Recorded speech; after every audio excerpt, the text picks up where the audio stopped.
नमस्कार, आप देख रहे हैं आप दी टुडे न्यूज़ और मैं आपके साथ नाजमा आब्दी। तो आइए नज़र डालते हैं इस वक्त की कुछ खास और अहम खबरों पर।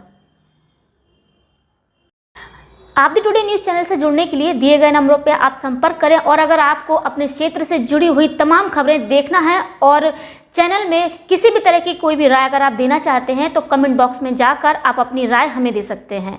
आप देखते रहें आप दी टुडे। धन्यवाद। पत्रकारिता जगत में अपना लोहा मनवाने वाले एनडीटीवी के पत्रकार रवीश कुमार, वरिष्ठ पत्रकार जो कि अब एनडीटीवी से अपना इस्तीफा दे चुके हैं, उन्होंने अपने कुछ शब्द जनता के बीच पेश किए हैं। हम आपको उन शब्दों से रूबरू करवाएंगे और रवीश कुमार जी के द्वारा एक सोशल मीडिया पर वीडियो अपलोड किया गया है। आइए हम लेके चलते हैं रवीश कुमार के उस सोशल मीडिया के वीडियो की तरफ। रवीश कुमार जी की ऐसी पत्रकारिता को दिल से सलाम।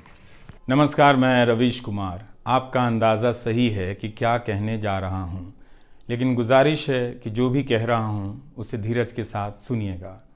भारत की पत्रकारिता में स्वर्ण युग तो कभी था भी नहीं, लेकिन आज के दौर की तरह भस्म युग भी नहीं था। भस्म युग से मेरा मतलब है जहाँ इस पेशे की हर अच्छी बात तेज़ गति से भस्म की जा रही हो। यह दिन भी आना ही था। इस देश में अलग अलग नाम वाले अनेक चैनल हो गए हैं, मगर सब हैं तो गोदी मीडिया ही। उसका परिवेश, उसका इकोसिस्टम, पत्रकारिता का और माहौल सब खत्म कर दिया गया है, मगर पत्रकारिता करने और कराने का दावा भी सब कर रहे हैं। खासकर वो भी कर रहे हैं जो उसी सत्ता का हिस्सा माने जाते हैं, उसी के रूप में देखे जाते हैं, जिसकी ताकत से हर दिन पत्रकारिता इस देश में कुचली जा रही है। जब वो कहे कि वह उच्च स्तरीय पत्रकारिता करना चाहता है, तब ऐसा दावा करने वालों को ज़रा संदेह की निगाह से देखिए।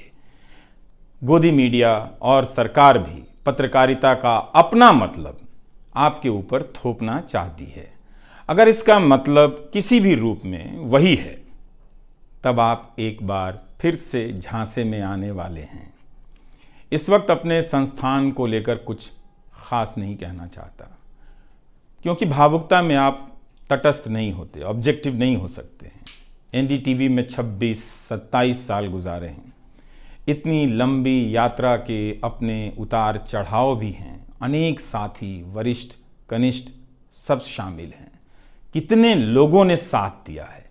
इन अनुभवों के बारे में कभी भी वस्तुनिष्ठ तरीके से नहीं बोला जा सकता, और आज के दिन तो बिल्कुल नहीं, क्योंकि कई बार तथ्यों के साथ भावनाएं मिल जाती हैं और भावनाओं के तूफान में बहुत सारे तथ्य छूट जाते हैं।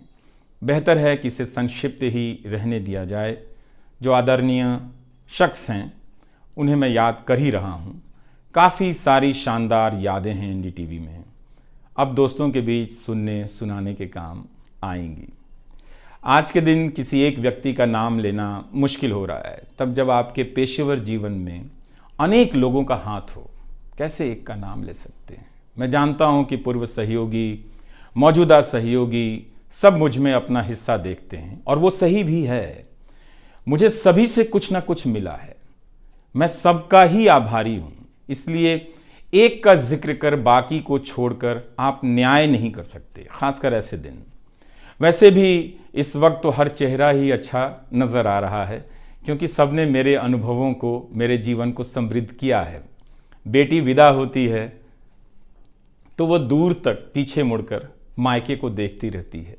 मैं इसी स्थिति में हूँ। अभी मुड़कर देख लेने दीजिए, फिर कभी विस्तार से एनडीटीवी की बात करूँगा, लोगों के बारे में और एनडीटीवी के बारे में, डॉक्टर रॉय, राधिका रॉय के बारे में भी। मैं कई लोगों की प्रतिक्रियाएं पढ़ रहा था। बहुत सी बातें तो मुझे आज ही पता चली। हैरानी हुई कि हर किसी के पास एनडीटीवी का एक अलग ही किस्सा है। वाकई उन 27 वर्षों के बारे में ठहर कर और संभल कर बात करने की ज़रूरत है। एनडीटीवी ने एक चीज़ सिखाई कि टीवी में और टीवी का एक ही मतलब होता है, टीम। एंकरों के स्टार बनाए जाने के बाद यह धारणा टूट गई, मगर आज भी टीवी के बुनियाद में यही है कि जितनी अच्छी टीम होगी उतना अच्छा काम होगा। अभी इस बात को यहीं रहने देता हूँ, कभी किसी और वक्त के लिए, तब जब आप भावुक ना हों, तब जब मैं भावुक ना हूँ कि एनडीटीवी छूट रहा है। अगस्त 1996 में एनडीटीवी से औपचारिक रूप से जुड़ा था। अगस्त 1996 में, ट्रांसलेटर के रूप में, अनुवादक के रूप में। लेकिन उसके पहले कई महीनों तक मैं यहाँ चिट्ठियाँ छांटता रहा। बोरे में चिट्ठियाँ आती थीं और मेरे पास रख दी जाती थीं। तब दर्शक पोस्ट बॉक्स में चिट्ठियाँ भेजा करते थे।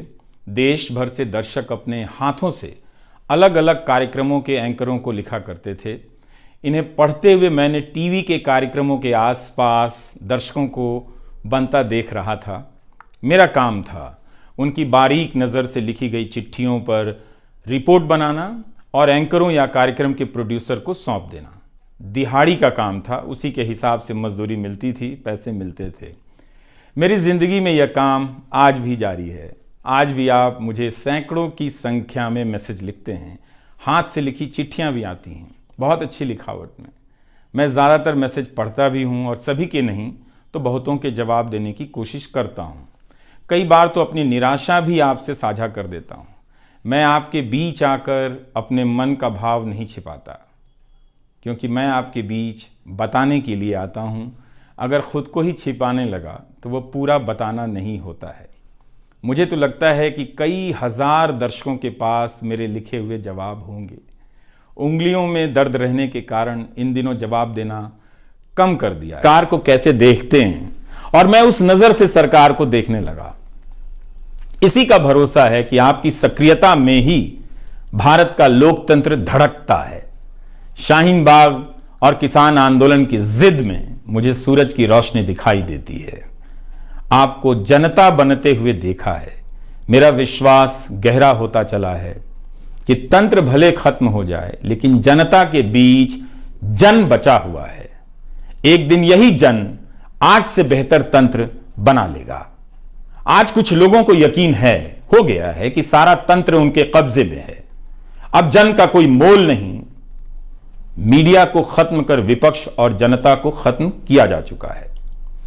ऐसा सही भी है, मगर यही शाश्वत नहीं है। एक ना एक दिन जब लोग अपनी नफरतों से जर्जर हो जाएंगे, उनके शरीर से दरकने लग जाएंगी, तब उन्हें किसी नई जमीन की तलाश होगी, किसी पत्रकार की याद आएगी। नफरत की गुलामी से बाहर आने का रास्ता आप ही बनाएंगे, आपको ही बनाना है। एनडीटीवी में मैंने लिखना, बोलना सीखा, दिखना सीखा, अच्छे कपड़े पहनना सीखा, टाई पहननी सीखी। बस केवल डांस नहीं आया, क्योंकि काम से वक्त ही नहीं मिला। आप सीख लीजिएगा। आज के दिन मैं अपनी महिला सहयोगियों को खास तौर से याद करना चाहता हूँ। काम के प्रति ईमानदारी, टिक कर काम करना और पेशे की नैतिकता की समझ मुझे अपनी महिला सहयोगियों से मिली है और मैंने उनसे चुरा भी ली है। उनसे मेरी सामाजिक और नैतिक समझ बहुत बेहतर हुई। मेरी इस यात्रा में बहुत सी समझदार औरतें और लड़कियों के अनुभव शामिल हैं। मेरी जीवन साथी का भी, मेरी बेटियों का भी, मेरे सास ससुर ने बहुत साथ दिया ताकि मैं बाहर जाकर रिपोर्ट कर सकूं। मेरी माँ, मेरी भाभी, मेरे परिवार के सदस्यों ने भी ठठेरे की तरह सब ने पीट पीट कर पीतल से बर्तन बना दिया। ये मैं इसलिए भी रेखांकित कर रहा हूँ कि पत्रकारिता के पेशे में मर्द ही नहीं, मर्दवादियों का कब्जा है। उनकी आक्रामकता के बीच कई बार दम घुटता था। इतनी आक्रामकता के बीच आप रचनात्मक हो ही नहीं सकते, संवेदनशीलता आ ही नहीं सकती। इस पेशे में तमाम महिला सहयोगियों ने मुझे मर्दों की आक्रामकता से बचा लिया। अगर आप इस पेशे में आ रहे हैं, विद्यार्थी हैं, तो हमेशा अपनी महिला सहयोगियों के साथ सलीके से पेश आइए, उनकी काबिलियत को स्वीकार कीजिए, तारीफ कीजिए। प्राइम टाइम के वक्त अक्सर कहा करता था, मुझे काम करने दो, 9 तो 9 बजे ही बजते हैं। सुबह उठते ही मेरे दिमाग में रात के 9 बजने लग जाते थे। मैं टाइप करने लग जाता था, रोज 5000, 6000, 7000 शब्दों की टाइपिंग। अब शायद 9 ना बजे, प्राइम टाइम ना हो। मुझे पता नहीं था, पता नहीं है कि अब 9 बजे क्या करूंगा। मुझे टीवी से बहुत प्यार है, इस माध्यम से दिल लग गया था। शायद इसी वजह से दिल टूट रहा है। वो लाल माइक याद आता रहेगा। अब वो लाल माइक नहीं होगा, मैं जानता हूं कि आप दर्शकों की आदतों में मैं शामिल हो गया हूं। आप काफ़ी तकलीफ़ में थे कि मेरा क्या होगा, मैं क्या करूंगा, मैं प्राइम टाइम क्यों नहीं कर रहा हूं। मुझे लगा कि चुपचाप किनारे हो जाना चाहिए। धीरे धीरे मेरे नहीं होने की आदत आपको डाल देनी चाहिए। इसलिए कई दिनों से प्राइम टाइम नहीं कर रहा था ताकि आप मुझे कुछ भूल सकें। मगर आप हैं, मानते ही नहीं। हर रात 9 बजे के बाद मैसेज करने लग जाते हैं कि कहाँ हो, बीमार तो नहीं हो, सब ठीक तो है, एनडीटीवी में क्या चल रहा है, आप अच्छे हैं। तो भारत का मीडिया स्पेस बदल चुका है। उन हजारों युवाओं की सोचिए जो पढ़ाई पत्रकारिता की कर रहे हैं, लाखों रुपए लगा रहे हैं, मगर उन्हें काम दलाली का करना पड़ेगा, क्योंकि इसके लिए अब कोई सांस्थानिक जगह नहीं बची है। इसी के बीच जो आने वाले पत्रकार हैं, जो इस वक्त पत्रकार हैं, सभी को जूझना है। कोई घुट रहा है तो कोई इस पेशे को छोड़ रहा है। कई लोग कहते हैं कि नौकरी की मजबूरी के अलावा पत्रकार बनने की कोई दूसरी शर्त नजर नहीं आती, कोई उत्साह नहीं है। यहां तो जस्टिस तक कह रहे हैं कि जमानत देने पर जजों को टारगेट किए जाने का डर लगता है। जब जज को ही डर लगता है तब फिर इस दौर में यह बोलना भी गुनाह है कि मुझे डर नहीं लगता है। एक डरा हुआ पत्रकार मरा हुआ नागरिक पैदा करता है। इसलिए बोला कीजिए कि हमें डर नहीं लगता है। आप उस देश के नागरिक हैं जिसने नंगे पांव ब्रिटिश साम्राज्य को घुटने पर झुका दिया। कोई कारण नहीं कि मैं आप पर भरोसा ना करूं कि एक दिन आप गोदी मीडिया की इस गुलामी से बाहर आएंगे। आप हमेशा इस गुलामी में नहीं रह सकते। इसकी गुलामी से आपको लड़ना ही पड़ेगा। यह सबकी लड़ाई है। इस लड़ाई के बिना आप दुनिया में सर उठाकर नहीं चल सकते। आपकी यही पहचान होगी कि आजाद देश के गोदी मीडिया के गुलाम हैं। इसके खतरे की गंभीरता को समझिए। कानून की आड़ में अब अधिकार कुचले जा रहे हैं, अभिव्यक्तियों को रौंदा जा रहा है ताकि सारे अवैध काम वैध नजर आए। इस समय मेरे रास्ते निश्चित नहीं हैं, निश्चित हैं तो सिर्फ हौसला है। उसका भी क्या भरोसा, कभी आसमान में होता है, कभी पाताल में। एक YouTube चैनल बनाया है रवीश कुमार ऑफिशियल, और फेसबुक पेज भी है रवीश का पेज। इसे सब्सक्राइब कीजिएगा। अब मैं YouTube पर ही नज़र आऊँगा, एनडीटीवी इंडिया पर नहीं। किसी संस्था के साथ मर्यादाएं बहुत अलग होती हैं, फ्रीलांस और आज़ाद जीवन की अलग। लेकिन इस बार परिवार के साथ थोड़ा वक्त बिताना चाहता हूँ, जीना चाहता हूँ। मैंने इस्तीफ़ा दे दिया है।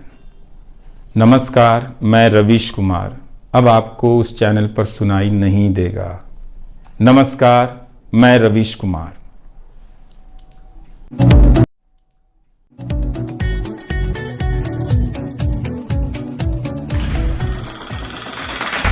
आप दी टुडे न्यूज़ चैनल से जुड़ने के लिए दिए गए नंबरों पर आप संपर्क करें। और अगर आपको अपने क्षेत्र से जुड़ी हुई तमाम खबरें देखना है और चैनल में किसी भी तरह की कोई भी राय अगर आप देना चाहते हैं तो कमेंट बॉक्स में जाकर आप अपनी राय हमें दे सकते हैं।